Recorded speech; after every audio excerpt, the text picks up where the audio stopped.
as I told you, there are two parts of the curve that can be used. The first part, which is a linear increase with time of the concentration that can be used as a chronometer, and the steady part, or the asymptote, that can be used as a proxy for erosion rate. So different application possible: dating or chronometer, proxy for erosion rate, and I will see you at the end that using a couple of cosmonuclides with different half-life, then we can use it also, these cosmogenic nuclides, to measure the burial age, not the exposure age, but burial age. So first, the application for as a chronometer. So you can date, and you can be interested in dating different surface. So first surface you can be interested in dating, it's, for example, lava flow. So lava flow, when they are old, you can date them with, for example, argon technique. But when they are very young, just a few thousand years, a few hundreds of years, it's it's not possible to date them with a potassium argon or argon, and in that case it's becoming quite interesting to use cosmogenic isotopes. So as I said previously, what you will be looking, it's mostly olivine and pyroxene, and try to date helium-3 or measure helium-3 in those minerals, or you will try to use chlorine-36 in feldspar.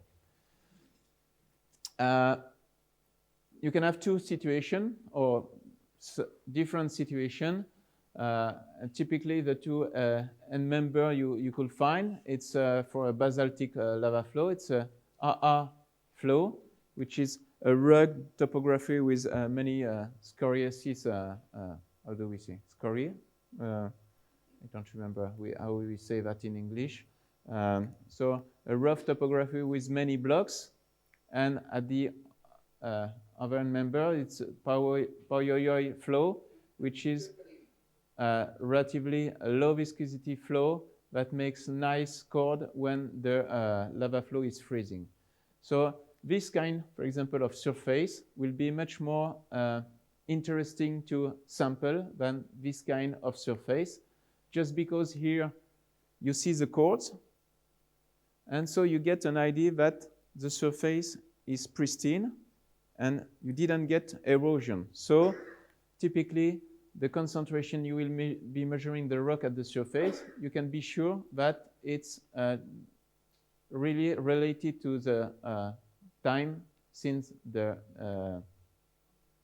cooling of the lava flow.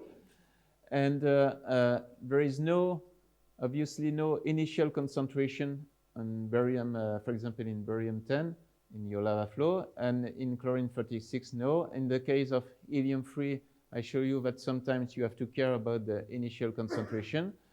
But whatever, you have a chronometer. Here, if you have a rugged topography with many blocks, you never know if there was maybe some erosion, some block removed that were slightly displaced. So in that case, if you measure the cosmogenic nuclide in your rock, maybe your part of the concentration has been affected by erosion. Very soon also, the cosmogenic nuclide has been used to date glacial landforms, and glaciers are particularly interesting people working on paleoclimate because they are quite sensitive climate indicators. So what kind of geomorphic glacier geomorphic object we can date with cosmogenic nuclide? Basically, three types of objects: blocks on moraines, erratic blocks, or striated rocks. So in the case of striated rocks or erratic blocks, so you will take, for example, a sample at the top of your blocks or on the top of your roche moutonnées, and you will date in some way when the rock was no more shielded by the glacier, and you will date in some way the timing of the glacial recession. In contrast, a moraine, it's during the stillstand or when the glacier is building its moraine, it's piling sediment slowly and slowly, and at the end you are piling potentially the block you are going to sample. So in that case, the exposure age you will get from this block, you will date in some way just the age of the glacier prior to the glacier regression. So usually you can expect a slight time misshift or difference between the moraine and the glacier, the striated rock. The striated rock will be slightly younger than the moraine because they truly record the glacier recession. So striated rocks, they are quite interested for one reason, because there is no erosion. I mean, you can prove that there is no erosion. You see nice striation, okay, there is no evolution of the surface.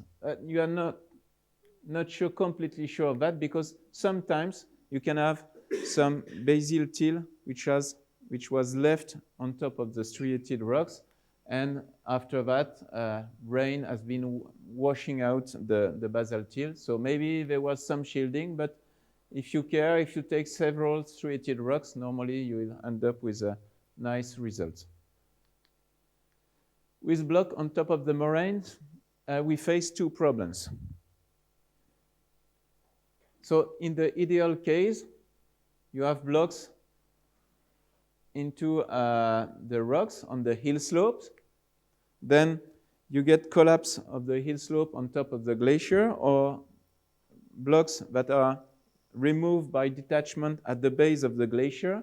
So in that case, they have no inheritance. They have not been exposed to cosmic rays, so the initial concentration is 0. And then they are moved by the glacier and deposited at the top of the moraine. And then the moraine remains the same in this ideal case, and the top are sitting all the time at the top, the block are sitting all the time at the top of the moraine and recording the time of exposure, so the time, the age of the moraine. So the free blocks will start with 0 exposure age, and after the deglaciation, then they will begin to increase, to have a linear increase in terms of concentration with time. But in some cases, you could get some prior exposure. So on the hill slope, for example, your blocks was exposed on the cliff during thousands of years to a cosmic ray. So the quartz begin to accumulate some barium-10. Then the block fall down on the top of the glacier, and then the glacier move the block and deposit it on the top of the moraine. And each block has a different story. One block was well exposed, one block was deeper in the cliff and was not exposed. So you start with distinct, on the cliff, distinct prior exposure. So at the end, when you measure the concentration in barium today, when you sample, even if the exposure on the moraine was the same, then the concentration is different just because the prior exposure on the cliff was distinct. So when you end up with this situation, you get free age for 3 blocks, and you don't know which one is the correct exposure age. And the opposite situation, it's, okay, you can have 0 prior exposure, but during the, after the deglaciation, the moraine evolution makes that then there is some degradation of your moraine. You start from a sharp crested moraine and then slowly and slowly degraded. And some blocks were deep into the moraine, and then after degradation, they are at the top of the moraine, and they are the place where you sample them. So in that case, you start with a similar initial concentration, but this is the exposure during the after the deglaciation, which is different between the three blocks. In the first situation, you will, with your three blocks, you will overestimate the true age of the deglaciation. In the second case, or end member, you will underestimate the age of your deglaciation. And in reality, you are probably in between the situation, or you can have the mix of the situation, and you end up with a distribution of age, and you don't know exactly which one is too young, which one is too old, and at the end, where is the truth, and what is the real age of your moraine. So in some cases, or the strategy to get rid of that, of this questionment, is to take many blocks, many boulders, and date them. So for example, here, an example. So it's not a moraine, it's more like fluvioglacial deposit with many blocks deposited by the debris flow in front of the glacier. You see some nice big boulders. So why do we take boulders? We take big boulders because sometimes the surface can be degraded, as I was saying. So the fine material, the till, are removed easily, and the block, they remain much less eroded. And if they are high above the ground, there is more chance that from the beginning, the top of the block was already exposed. So we prefer to take blocks. Then you can take many ones, like more than a dozen of blocks, and then you will look at the statistic distribution. So in that case, we get quite a good cluster of concentration around 500,000 atoms per gram, and over the 12, we get only 2 outliers. So in that case, the interpretation will be, okay, it seems that we don't have problem with erosion with too young age, a low concentration, and maybe these 2 blocks, they have a problem of inheritance. So then we remove for distribution these 2 blocks. We consider they are biased by inheritance, and we will build a final distribution to get the concentration and the age from the most represented, or the mode of our distribution. Here another example of moraine dated I think it's in Tibet. So several generations of moraine, an old one and a more recent one and the most recent one. So this one is the LGM moraine, so around 20,000 years old. And this one is from probably the previous glacial time. So during the period around 150,000 years. So one old moraine, one more recent moraine. And you see there were blocks sampled on top of this LGM moraine and on top of the older moraine. So this is the LGM moraine. So you see that there is not so much of disparity in between the blocks. They all show something close to 20,000 years. So in close agreement with the LGM age. In contrast, for the oldest terrace, then we get a distribution of age between apparent age between 50,000 up to 200,000. So it seems that here, because the terrace is much older, so there is much more degradation and erosion of the terrace. So probably a majority or half of the blocks have seen a large portion of erosion. They were probably buried in the moraine, and after some degradation of the moraine, they were exposed. So they can be probably considered as too young. So probably in that case, you will have to rely on the oldest boulder to determine the age of your moraine. But when you get this kind of distribution, it's difficult to identify a mode, and sometimes it's, if you don't have some paleoclimatic indicator of what you want to find in some way, it can be very difficult to decide if these are the true one and this one is presenting inheritance, or this one are the good one and this sample are presenting a problem of erosion. So it's not always straightforward. Then cosmogenic isotopes can be used also to date terraces. So several types of terraces sorry?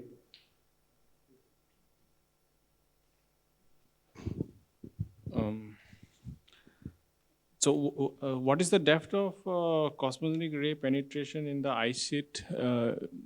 Like how much depth cosmogenic ray can penetrate in an ice sheet before entering to the blocks? Is it so the attenuation length? It's for rocks with a density of 2.7.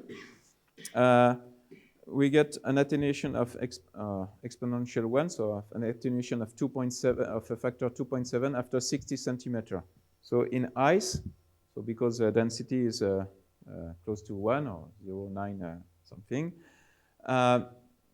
so you multiply 2.7 by 60 centimeter, so it will be around 1.5 meter.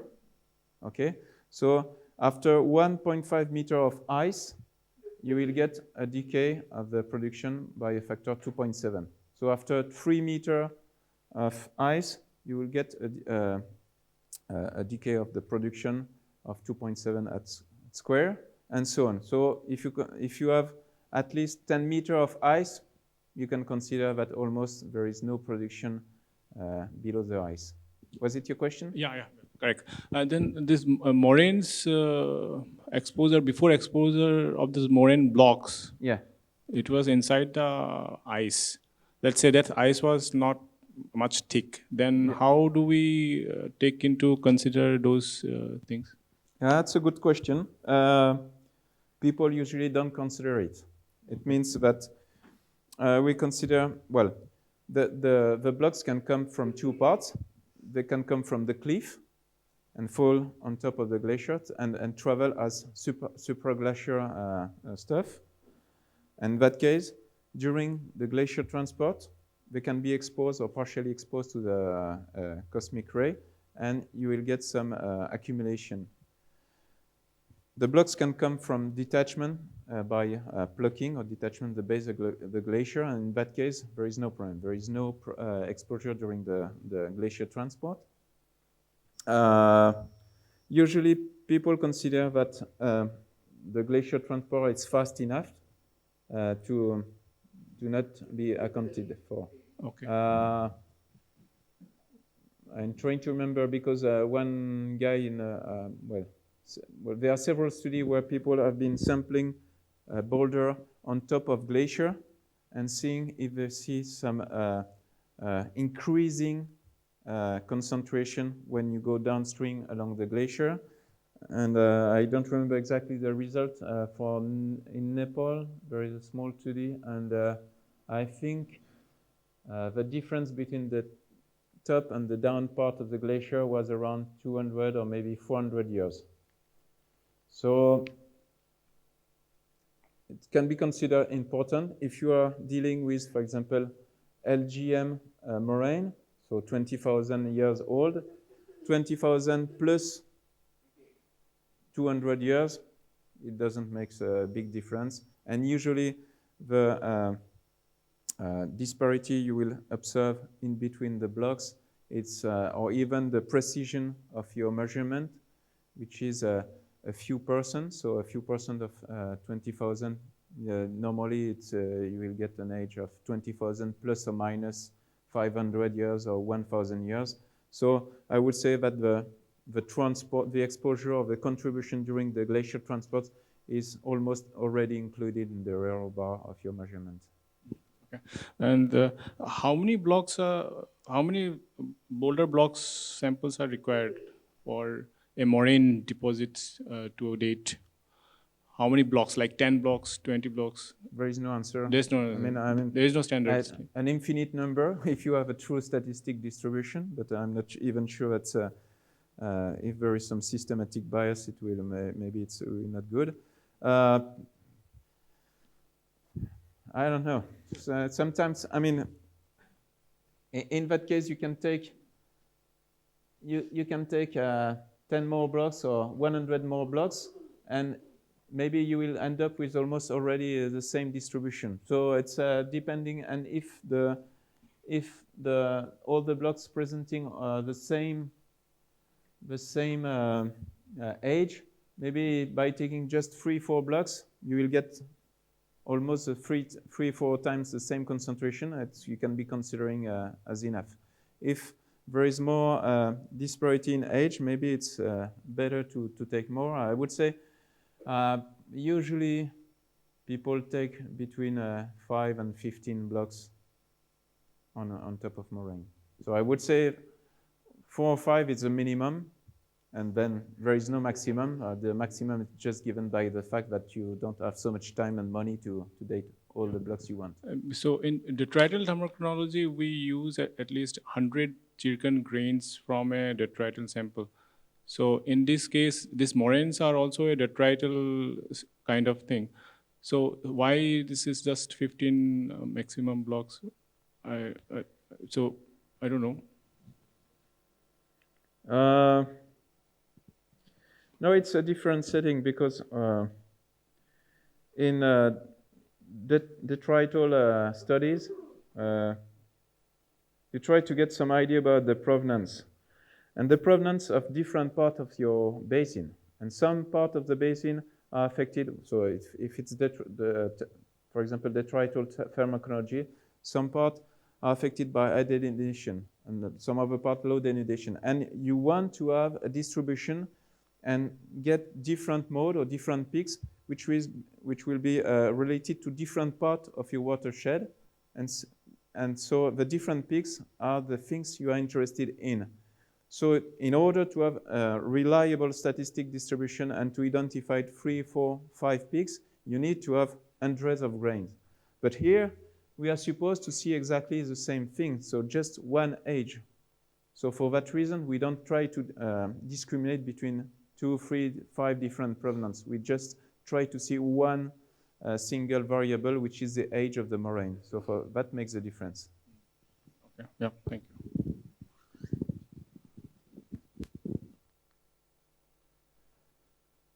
So terrace age. So we can date terrace by going to the surface of a field terrace or an alluvial cover above a strath terrace. Or you can date also some strath terrace cut into the bedrock. So in that case, it's a fluvially sculpted bedrock. And you can take a sample of rock here and measure the concentration. And the strategy will not be exactly the same. Here, you can just take one sample of rock. Here, for alluvial material, we will see that we can adopt a different strategy for a specific reason. So basically, we can adopt 2 strategies for this kind of terrace or alluvial deposit. First strategy, it's like for the moraine.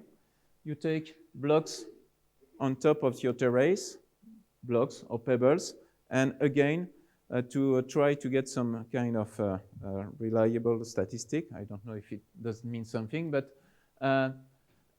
you will take 5, 10 blocks to get the distribution of age. Other possibility, it's to dig a pit and make a profile. So I don't remember if I have a picture. Typically, here you will take pebbles, or you can take also sand at different depths in your profile. Okay? Sorry. So what the idea of doing a profile? The idea is, so you get some sediments that you try to date here after the deposition on the terrace. But the sediments, they had an early life, like the block on the moraine I was speaking before. They were exposed on the hill slope to cosmic rays. So when they arrive at the place of the terrace, they already have some content in barium 10s. So for the case of the terrace, we will speak about inheritance or the contribution. So we start with already some concentration or initial concentration, and then after deposition, the barium-10 will keep on accumulating in the rocks, in the sediments of your terrace. So if you take a sediments here or pebbles, you will measure some concentration, but you don't know, in fact, which part is due to the exposure of the above the chart and which part is due to the initial concentration. So one of the advantage or the reason why people has done profile, it's if you do a profile, you take a sample here, here, here, and here. So when you go deep enough, you are shielded by the sediment, so you don't normally have a contribution due to exposure since terrace deposition, but still you can see the initial concentration. So by subtracting this initial concentration to your top surface measurement, then you can measure exactly the concentration due to the exposure since the terrace deposition. So we take different samples. So you can take pebbles, you can take sand. So we consider, or I consider that sand is better because you are averaging the initial concentration over thousands of grains. If you take pebbles, maybe each pebble has a different history. So if you take one or two pebbles, they can have some initial concentration very different between this one, and this one. So in that case, it's better to take a mix of pebble or still better sand because you have range of thousands of grains. So one example of here, some different sample taken at different depth. You see that you find this exponential decay with the depth, but when you go deep enough at 3 or 4 meters, still you have some significant concentration. And this significant concentration, you can interpret it as the inheritance or initial concentration. So in that way, you can, with a profile, you can compute both the initial concentration, so around 80,000 atoms per gram, and the age of the terrace deposition, around, in that case, 30,000 kiloyear. If you don't subtract this initial contribution, then you will overestimate the age of the terrace.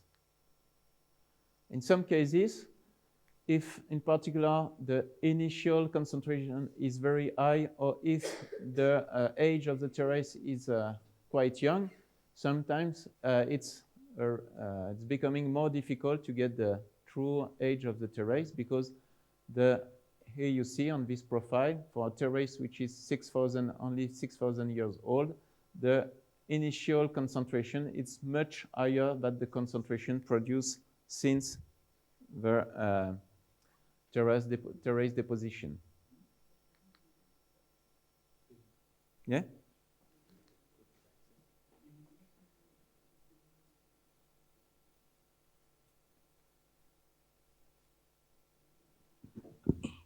Actually, on what basis we have to decide that vertical interval actually? What will be the vertical resolution of this method? That profiling. We have taken an sample at 45 centimeter, then 100 centimeter. Yeah. So what will be the interval actually? Means this method, the vertical resolution of this method actually? You try to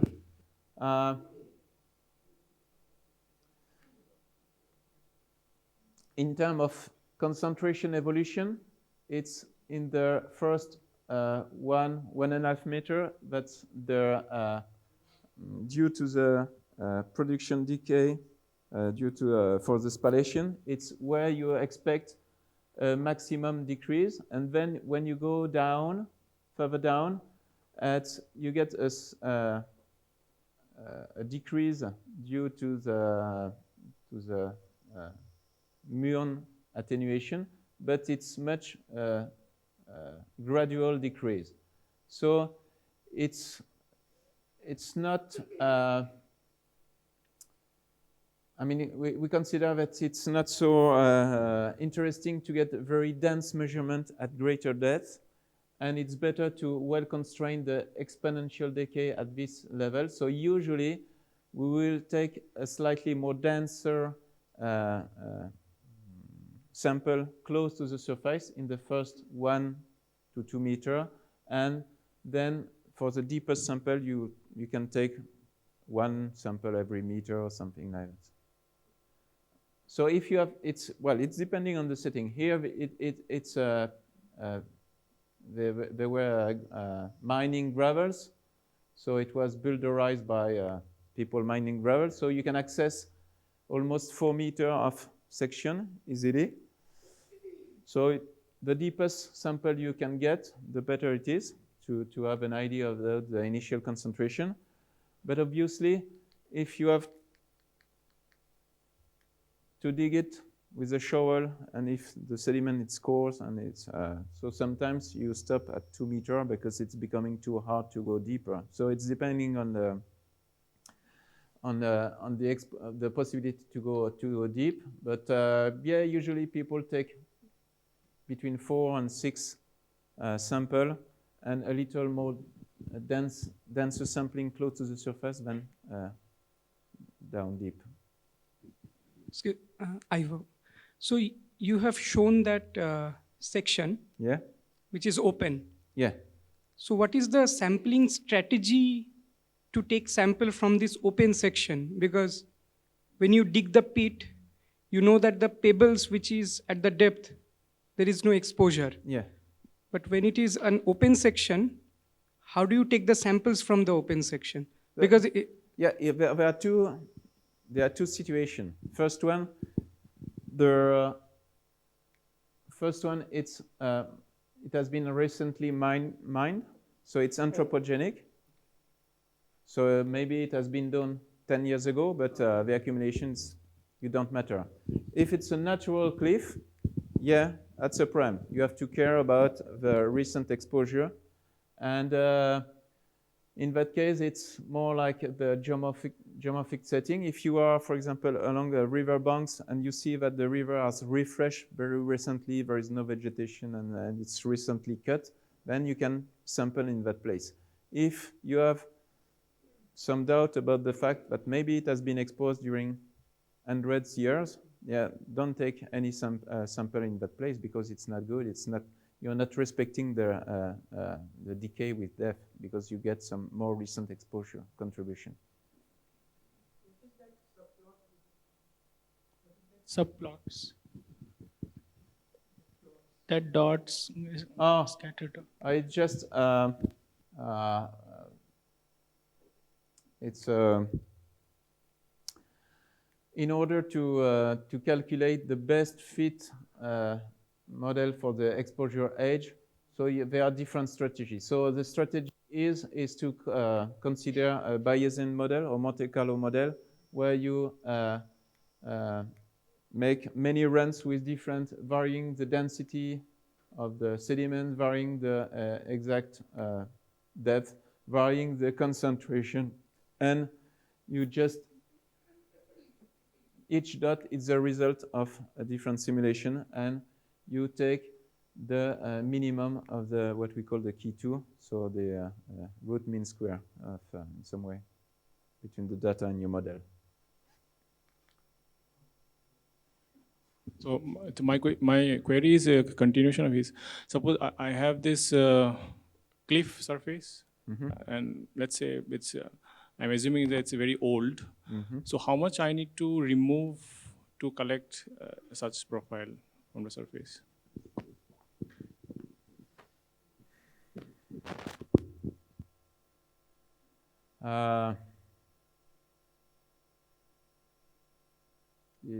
Depending on the setting, but I would say that, yeah, remove 2 meters or something like that.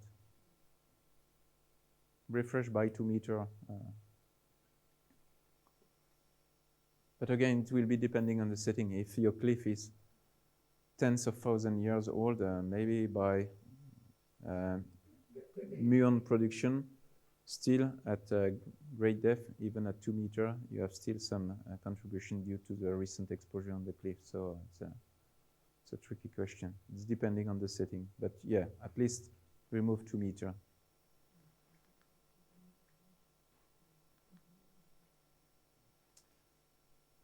So, advantage and drawbacks of the 2 method.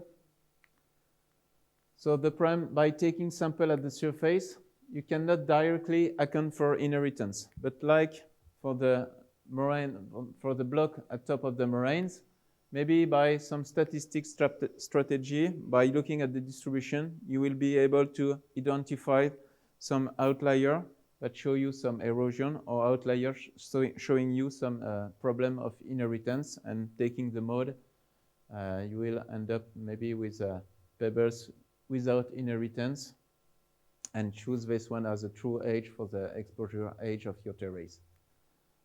If you can, probably it's better to do profile strategy, in particular if the material is coming with already some significant initial concentration. In both cases, and even for the profile, if you get some erosion of the surface because of raveling by rain, so removing material, then even with the profile strategy, you cannot know exactly what was the amount of erosion. So in some way, with the profile strategy, you will get some age, but it will be a minimum age because you don't account for surface erosion. You can also combine strategy. You can both take pebbles at the surface or block at the surface and make also a profile.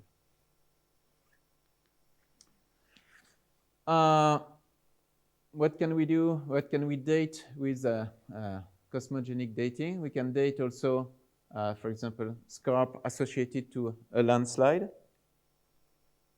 So it's in France, or here again, some kind of landslide, some sliding mass.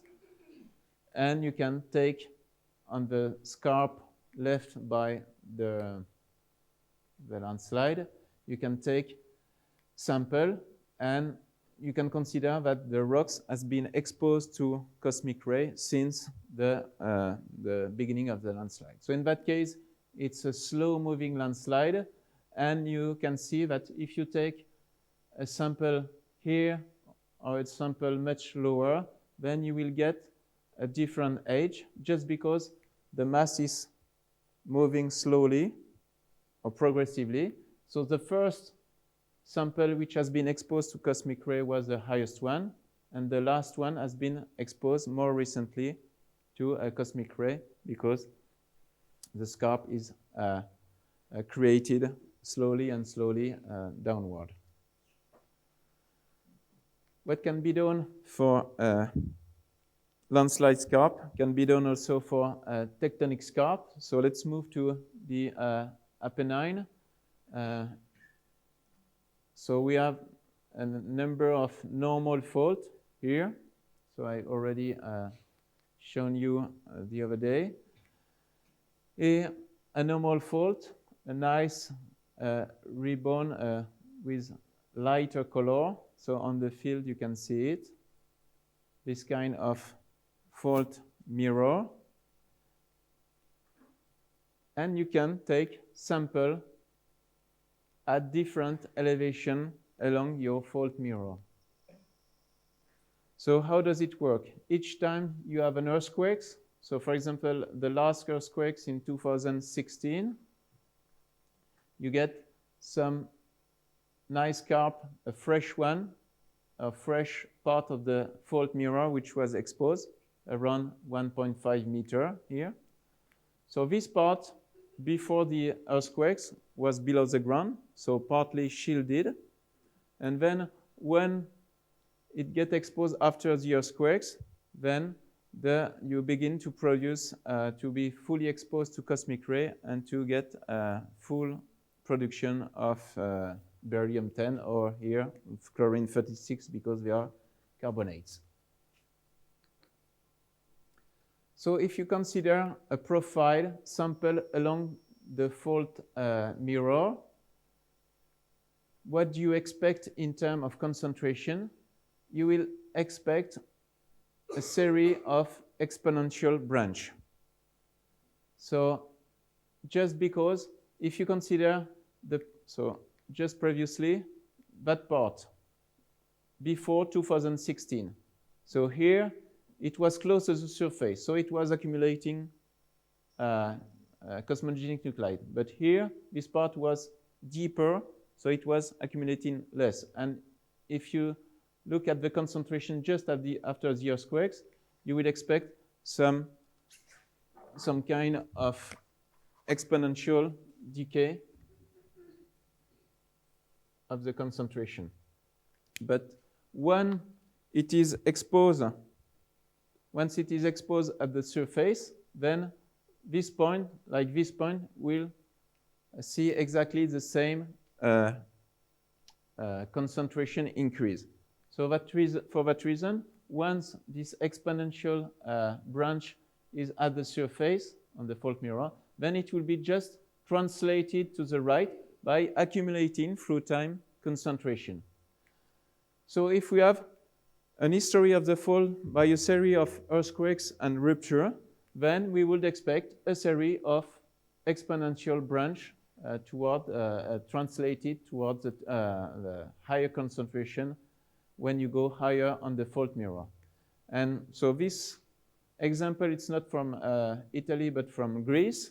And you see that the measurement made so at very regular interval, every 5 to 10 centimeter, show a series of exponential branch and from this exponential branch, if you are able to identify the inflection point between the different exponential branch, you can get an idea of the slip of each earthquake, 1.2 meter, for the previous one, 1.8 meter, for the previous one, 2 meter. And you can get also, from the concentration in cosmogenic nuclide, you can get an idea of the age of the earthquakes. 13,000 years, 8,000 years ago, 6,000 years ago, and so on. So quite interesting application of the cosmogenic nuclide because for paleoseismology, because you can get the two information at the same time, the slip event and the time of the event. So how to calculate an exposure age? So you need to consider the production. You need to consider the production rate. So we said that the production rate is depending on latitude, is depending also on altitude. It's depending also on time. So in fact, the concentration is not exactly perfectly linearly increasing through time for the following reason. As I said previously, the Earth's magnetic field is the produce of the geodynamo, and through time there are variation of the intensity of the magnetic dipole. You can see here, a curve of the variation of the magnetic intensity. So today it's around a value of 8, but for example, 40,000 years ago, the virtual dipole, magnetic dipole was much lower, and at 50 it was higher than today. And when the magnetic dipole was higher, there was more shielding, so the production rate at the Earth's surface was lower than today.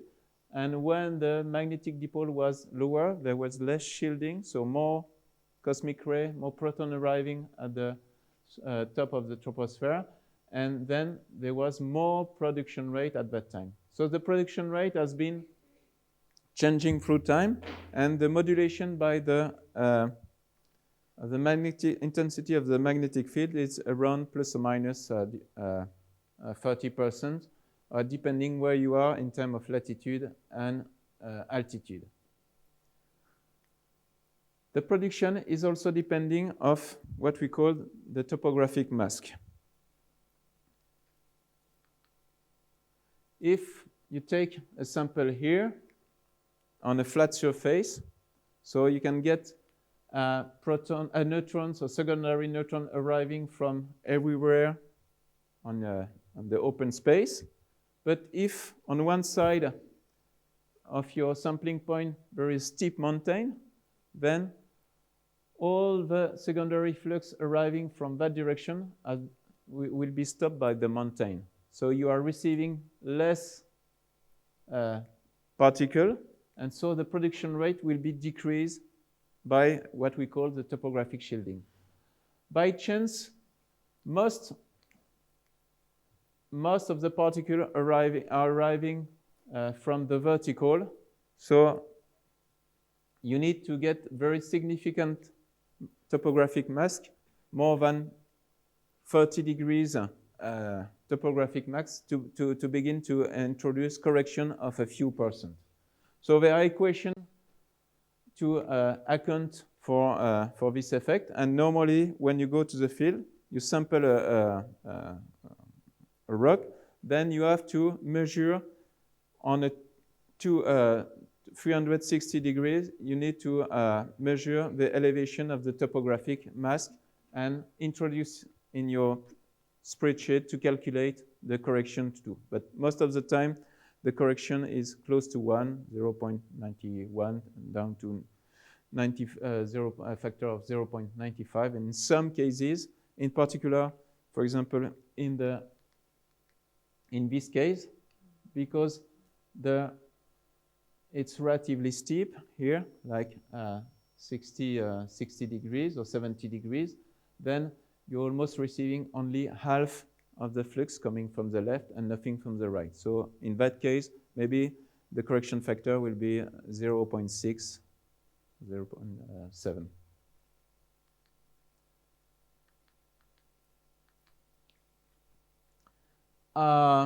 So cosmogenic nuclide can be used for dating, can be used also for measuring erosion rate. So in that part of the section, if we consider that the surface has been eroded slowly at a constant rate, after some times you will get some steady concentration at the surface. And for fast erosion rate, because the sample is arriving to the surface very quickly, it has no time to accumulate a lot of cosmogenic nuclide. So for that reason, if you get very high erosion rate, then when the sample arrives at the surface, it has a very low concentration because there was not enough time to accumulate a lot of cosmogenic nuclide. If the erosion is slow, very slow, then slowly your sample arrived close to the ground. During all that time, it will slowly accumulate barium-10 or cosmogenic nuclide. So for that reason, you will reach this equilibrium for much lower concentration at high erosion rate than at low erosion rate. And that way, measuring the concentration, if you have a good reason to think that your surface is some kind of steady erosion, then you can measure the erosion rate from your concentration.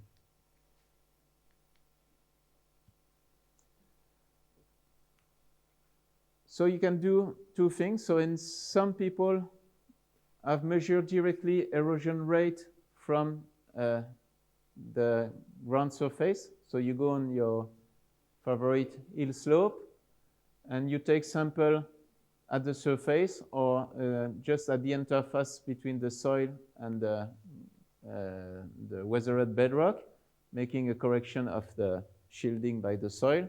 And you can end up with some. So here they are looking at soil production, estimating it's producing at the same rate as erosion. So the soil will be in steady state. At the same time, you convert bedrock into soil, then this soil will be eroded at the same rate. So soil production or soil erosion will be equal in that steady state situation. And here, for example, in this study, they document the soil production in function of the thickness of the soil, showing that the thicker the soil is, the lower is the soil production. Typically, what we can see is the value of soil production here in this kind of setting. It's between 10 and 100 meter per million year. So you can go on the hill slope, measure locally the erosion rate that way, or most of the time people will be using the cosmogenic property of measuring erosion rate more at the scale of the basin. Not interested by the local value, which change from place to place, but more interested by the integrative characteristic of the sediments and getting from some average concentration in the sand, some average value of the erosion rate. So let's consider different places on your basin. Maybe they can be affected by different erosion rate. Where it's eroding fast, the concentration will be low. Where it's eroding slowly, the concentration will be high. Everything, all these particles are mixed together. Obviously, there is more sand coming from the high erosion rate part than for the low erosion rate part. And this is the nice thing about cosmogenic. It's because here you get a mix of sand which are highly concentrated but not so numerous because erosion rate is low, with a mix with low concentration grain, but which are much more numerous. And at the end, we can see it through the equation. We end up with the fact that the mean erosion rate, whatever is the distribution in your watershed of the local erosion rate, whatever it is, the mean erosion rate at the scale of your basin will be depending only on the mean production rate integrated at the scale of your basin divided by the concentration of the in cosmogenic isotope in the scoop of sand you have taken in the downstream part of your river. In terms of time of integration, what does it represent? So it's depending on the erosion rate. So if the erosion rate is 1 millimeter per year, so it takes 1,000 years to go from 1 meter deep to the surface for the grain. So typically, it's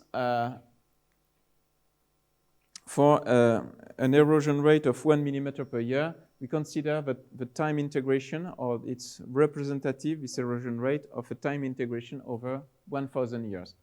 In contrast, if it's a very slow erosion rate, 1 meter per million years, then the erosion rate you will be measuring will be some kind of average erosion rate over a time of 1 million years. Okay? So different use of the cosmogenic nuclides. So we switch because we already discussed the different techniques. There are a number of hypotheses, in particular when you use the barium-10 content in sand to measure the mean erosion rate of your basin. You are doing a number of assumptions, or you will need eventually to do some correction. First one, if you analyze barium-10 in quartz, you make the assumption that you have quartz relatively well distributed or uniformly distributed all over your basin. You all know that lithology sometimes contains a lot of quartz, other not, so it's not always true. If you get glacier cover in the high mountain, that you get some shielding by glacier cover, so the production rate will not be the same for the part which are covered by glacier and the one which are not covered by glacier. Sometimes you can get, during the sediment course along the river networks, some sediment sequestration. So in that case, if you compute the production rate at the scale of your basin, you will need to consider sediment sequestration.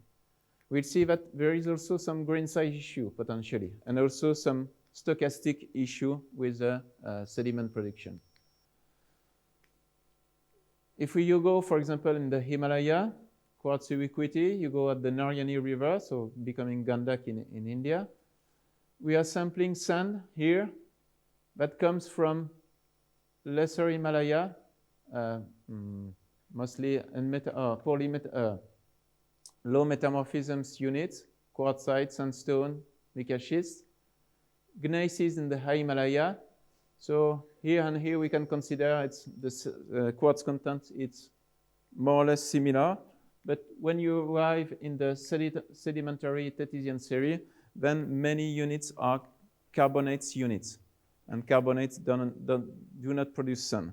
So in that case, we have to care. So if we know that all this part is pure carbonate, then all this part has to be removed from the calculation of the basin because it doesn't contribute to the sun you are sampling in the river.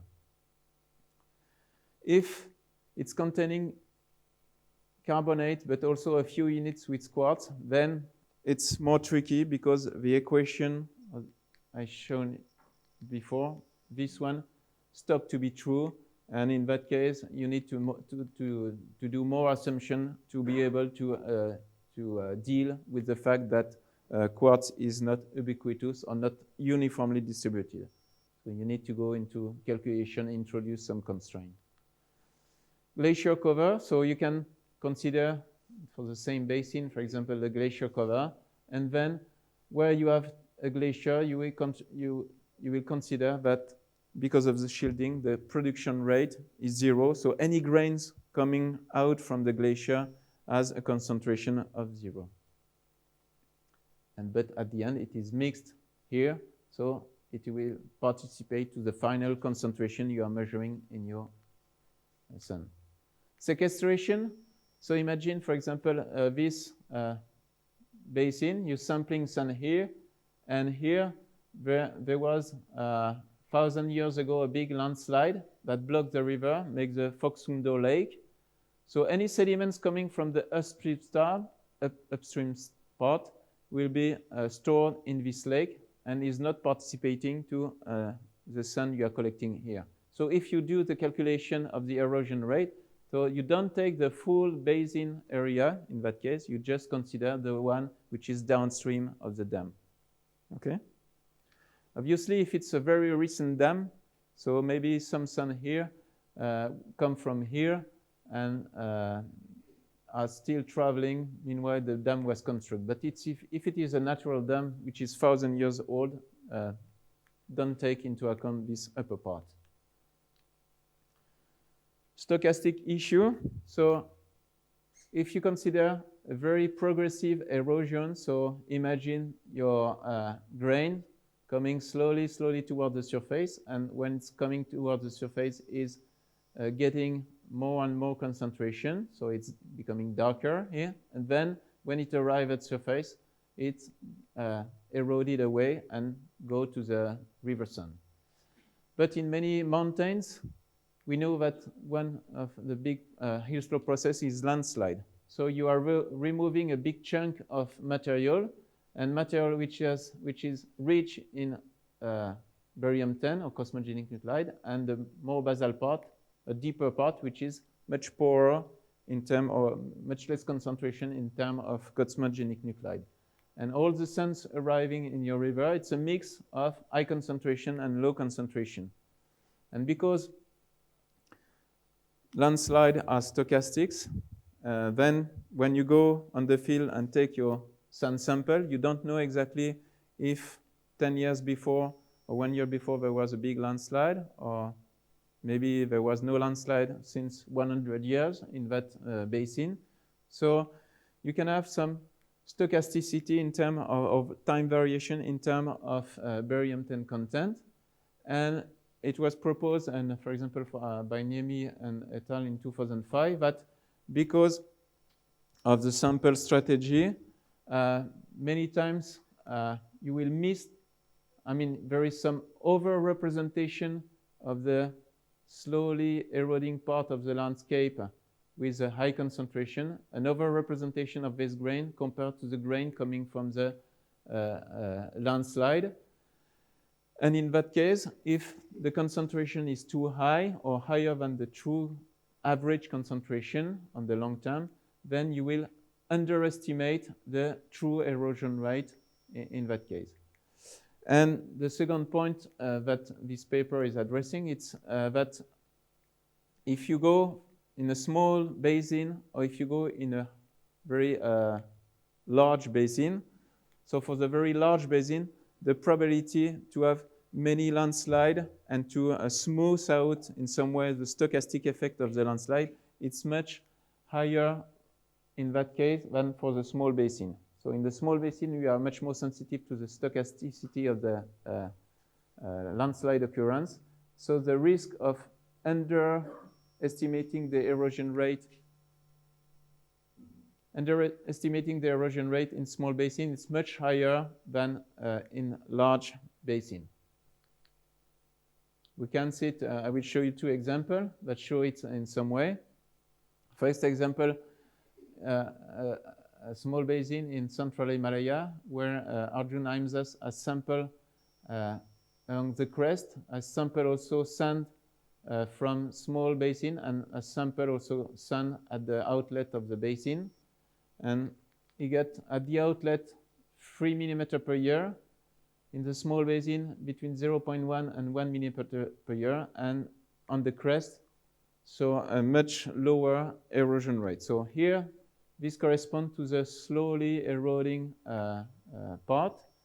Here you integrate partly this slowly eroding and a few landslide effect, and here you fully integrate both the landslide and the slowly eroding landscape. And at the end, this one represents in some way a good proxy of the long-term average erosion rate of this basin, but in that part, you will underestimate due to this effect. Another way to show you that, it's this study by Christoph Andermann. He has been taking sand in small basin in red, so we are still in central Himalaya, and in large basin in blue.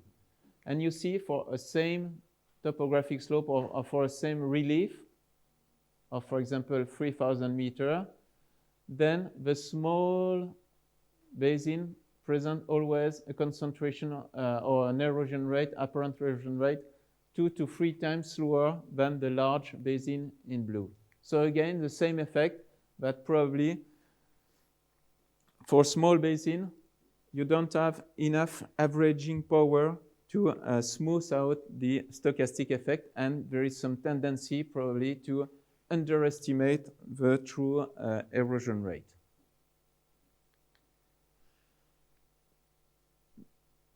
So another way to look at that, here there are several sand taken from Himalayan rivers, and here the same Kudi small watershed I was presenting before, and this one is affected by a big landslide here. And you can see this is the apparent denudation rate according to the year of sampling between 1996 and 2014. And for the Kudi, which is affected by the landslide, you see quite a variation between 3 and 1 millimeter per year of apparent erosion rate. If you go to the Darondi, which is a bigger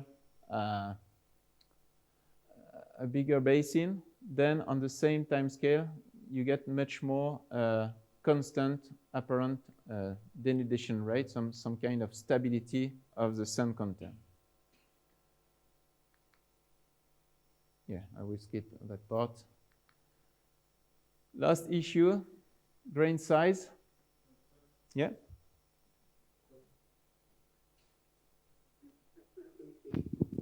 So in that case, if I have to compare the two basin having different size, one is smaller and another is larger. Yeah. And I want to compare the erosion rate of the two basin. then how do I take into consider the size effect? There is no deterministic way to do it. And I would say it's I mention this issue because I think it's an important one, but in some studies, it's under considered. It seems, I mean that you will see a number of studies where people have been taking many small basins. They know, most of them know the paper by Niemi et al., but they just consider that, okay, it's still the measurement we do is relevant, and we don't care about the basin size. In this paper in Niemi et al., they give, to answer your question, they give some threshold. So they say that for basin size below, if I remember well, 50 square kilometer, this effect can be important. And above 50 square kilometer, we begin to smooth out this effect and to get more reliable erosion rate. I mean, the erosion rate you can derive from the sand is more relevant to describe the mean erosion rate of your basin. But this threshold is depending on the maximum size of the landslide. So I don't remember what was it in Niemi et al. I think the maximum size was 1 square kilometer. But in Himalaya, it's not uncommon to observe much bigger landslide. So I would say that in Himalaya, it's probably more than 50 square kilometer, the threshold size between the small basin affected by this effect and the large basin. If you are measuring sand in barium 10 in sand in small basin, yeah, I think you have to be careful with this effect. So some people don't care with. I would consider it's important. Suggest like so the situation is I have two basin and both have same lithology, and the basin sizes are different. Like one is small, one is large. It's not too large. So so my question is, if I want to understand the erosion of these two basin, they have different geological evolution. So if I collect tributaries, comparable tributaries from two basin, will I able to make a good conclusion regarding the erosion history of these two basin? So I will take a sample from tributaries, not the mainstream. So will this able to solve my issues? Depending on the size of the main river and size of the tributary, again. So if I would say if you have the opportunity to take a basin big enough, I think it will be better than small basin. But it's a compromise, because if you take a very big basin, you are averaging over different regions with different lithology and mostly with different denudation rate. So if you take a very large basin, you become blind in terms of local heterogeneity. If you are interested in local heterogeneity to document which part is uplifting and which part is not uplifting or differential erosion like that, then you need to go towards smaller basin. But if you take too small basin, then you become sensitive to this effect. So I cannot tell you exactly a definitive answer. It's depending on the mean erosion rate. If you go, for example, to I mean, this effect will be systematic in high mountain where the dominant process is landslide. But I would say if you go from maybe to some hilly part of central India where landslide is not so important, maybe you can just look at small basin, because most of the erosion is some pellicular erosion. So you remain in the framework of the initial definition of the stuff.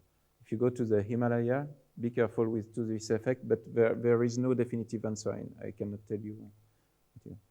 And to keep on that on this point, it's you will see many studies where people take small basin and try to compare average slope and erosion rate and try to deduce the role of tectonics, climate, and so on. But I think in many of the studies, they are underrating the prime of the stochasticity.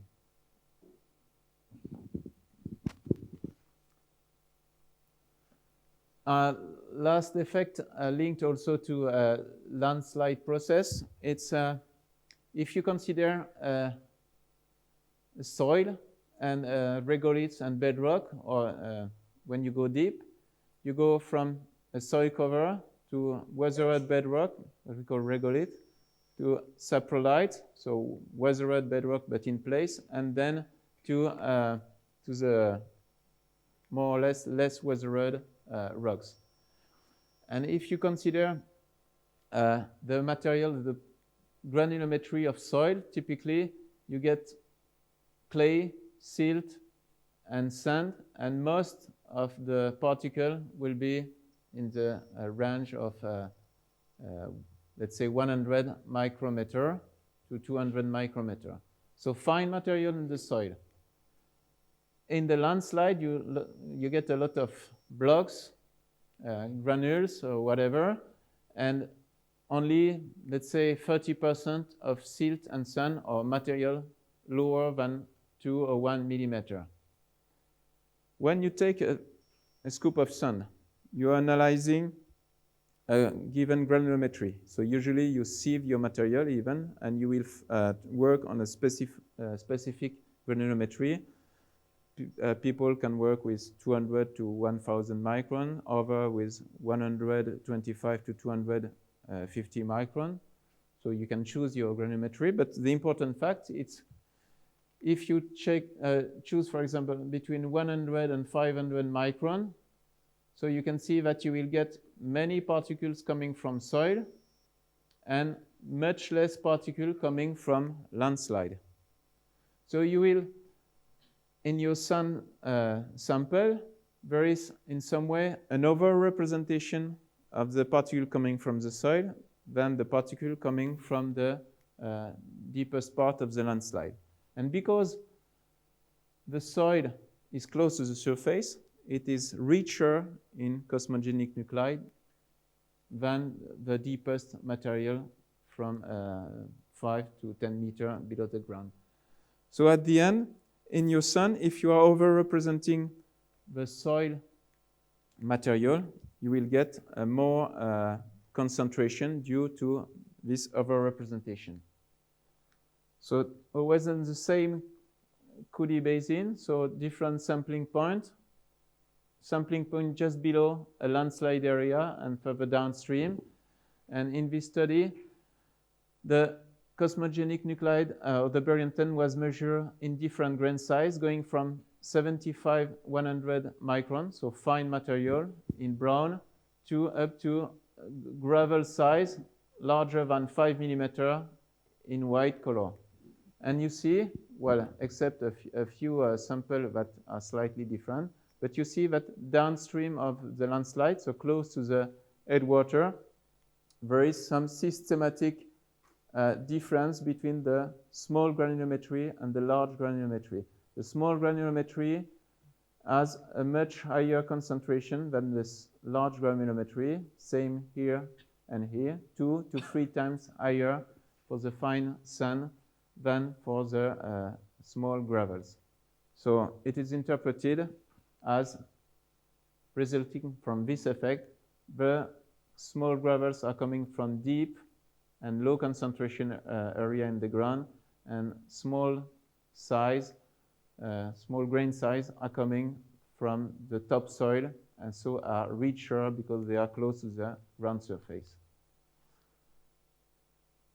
Again, it's not, I mean, there are many studies of this type looking at grain size have been done in the world, and depending on the setting, in some steep area affected by landslide, we observe this kind of effect, but in other kind of setting, we don't observe, or people didn't observe this effect, and they saw almost no difference between fine grain and large grain. So it's important to have this potential effect in mind, but in most studies, people we consider was just one grain size and work always with the grain size, considering that it's representative of the average sediment.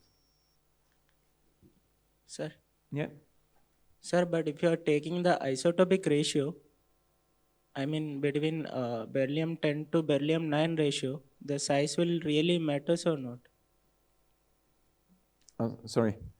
If no, I'm asking you, sir, if we are taking the isotopic ratio, because while measuring cosmogenic, we will take the isotopic ratio between beryllium 10 and beryllium 9. Stable. It doesn't change anything. No, I'm asking, sir, while if we are taking the isotopic ratio, it will be affected by the grain size?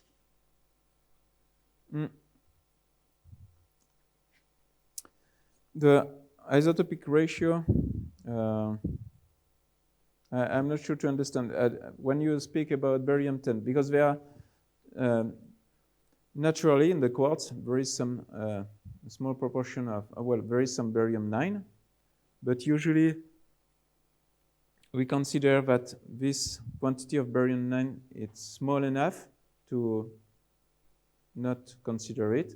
And most of the barium 9 we are measuring the EMS is the one we brought with the carrier. So in that case, the barium 9 just from the carrier, just the reference to be able to calculate from the ratio the concentration in barium 10, but it has nothing to do with the geologic life of your sample. It's just the ratio, it's just a way to measure your barium 10. So I'm not sure to understand your question exactly. No, sir, I was asking, while measuring the beryllium concentration, while dating we have to measure the beryllium 10 concentration actually. Yeah. So we will take the beryllium stable isotope also, beryllium 9 there. We are just taking the ratio between beryllium 10 and beryllium 9. Yeah. So while taking that ratio, whether it will directly means influenced by the grain size, because if here you have taken a beryllium 10 only. But all the result I've shown, it's always just the we are just interested in the concentration in barium 10. So the ratio 9 to 10, it's just for the chemistry on the EMS, and it's we never deal with. I mean, after the EMS, so you end up with a measure of the ratio 9 to 10. Considering the quantity of 9 you have introduced, you multiply this ratio 10 to 9 by the quantity of 9, and you get the quantity of 10. And then you completely forget the 9. You don't care about the 9. You are just interested by the barium 10 concentration, because this is the only one you're interested in, because the only one produced by by spallation or by cosmic ray interaction, and the only one that gives you some information about the exposure age. I want to rephrase the question a little bit. So when you are taking from a sediment pile, yeah, you have bigger grain size and smaller grain size, and it will depend on the erosion process and transport process also. Suppose it is a deep-seated landslide, so the bigger grain size will come from the depth, yeah, and the concentration will be lower. yeah. So the finer grain size will have little bit higher concentration than the bigger grain size. Yeah.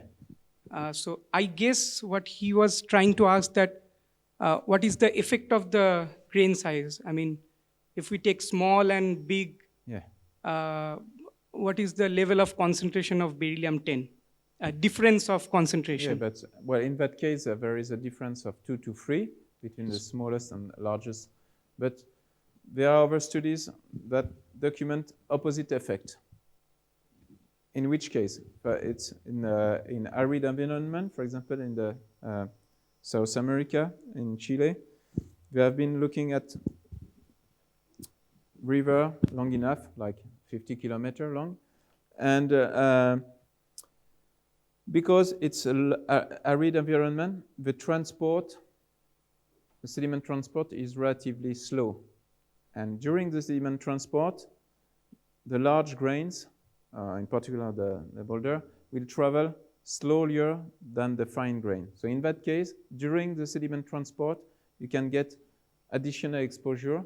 And in that case, the large grain will accumulate more during the sediment transport, more barium 10 than the small grain. So you can observe the reverse curve. So the small grain with low concentration, the large grain with higher concentration. But you need, for example, you will not observe that in the Himalaya because probably the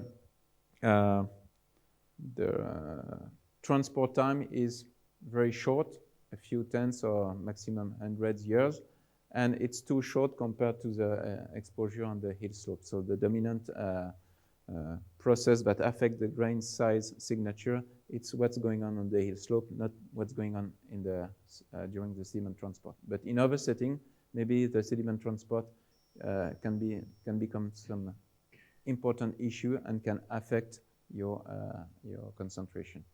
It doesn't answer your question, but it's just to say that you can observe different variation.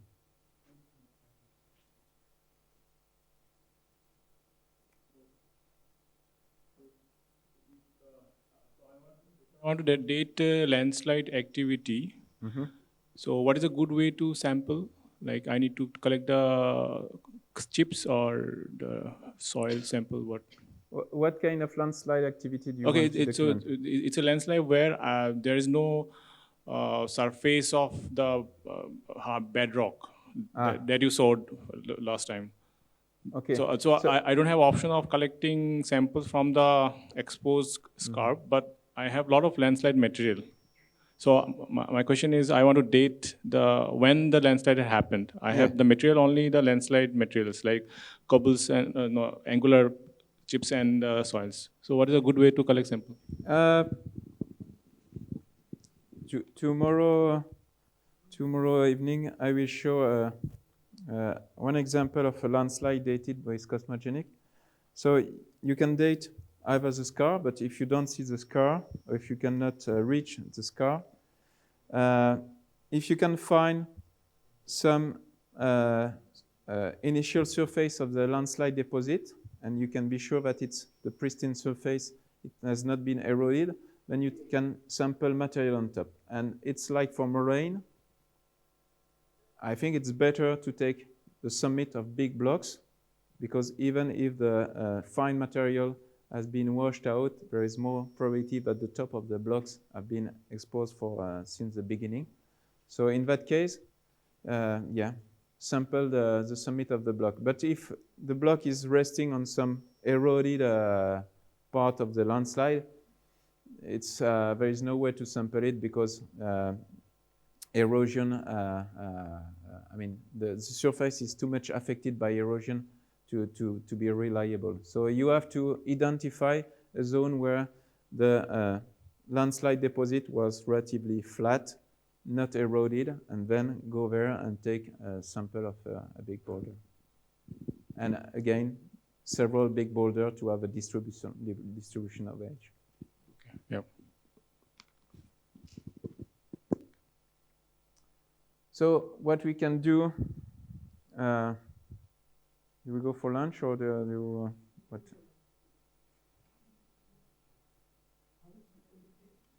Uh, 5 minutes more to end up with the erosion, and then the burial age I can speak in the afternoon.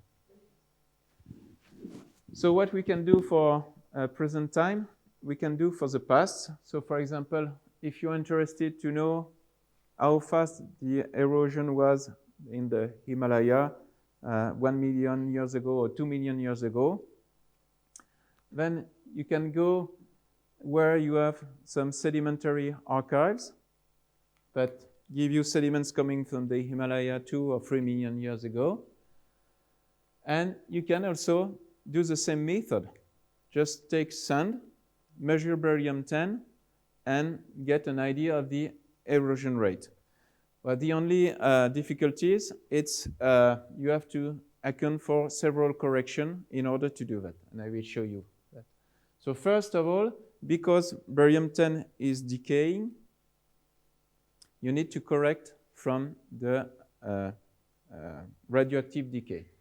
In order to correct from the radioactive decay, you need to know the time spent in the sedimentary archive, and you need to date your series. So you need to date, if you are offshore, it's by biostratigraphy. If you are onshore in continental series, you will do magnetostratigraphy. So let's consider the story of the barium-10 you are going to measure in your sandstone, in your old sandstone. So first, on the hill slope, you have some accumulation of barium-10, and when the material is eroded from the hill slope and go into the channel, then you get a concentration which is related to the mean erosion rate of your landscape. This is the value you are interested in, because this is the value which gives you the paleo erosion rate 2 or 3 million years ago. But this initial paleo concentration is going to evolve through time. First, you can have a small accumulation in the plain during the burial and the deposition in the plain.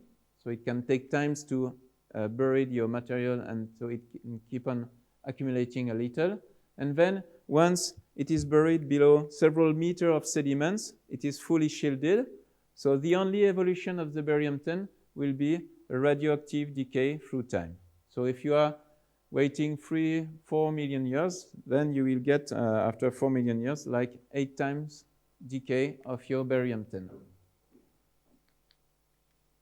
And then either you are making some drill hole and you get your sample, or in most cases, the sample you will take from the surface, for example, in the Geochimiques, because the old Himalayan sediment are exposed in the Geochimiques.